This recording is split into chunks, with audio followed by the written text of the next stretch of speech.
nifungura gicoco kakaje urungu barukazi kingura gicoco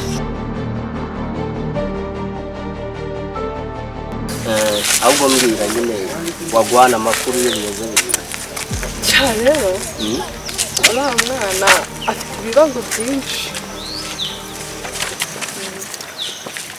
hari abantu nyine hari abasore bamuteretaga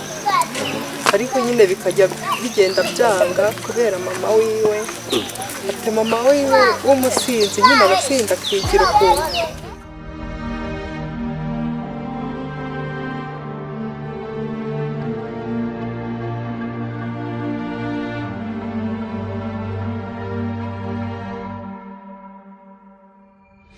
Gusa mama nk'ungura buri bintu umuntu azabigumamo kugeza ryari ko uzahera kuwa mbere unywa ugeze ku wundi wa mbere amaherezo azaba yawe ubu koko nta terambere dukeneye kugeraho amafaranga yanjye nayo ifite ayandi kuzunguza ejo warayajyana si ubu koko wajyanaga kubera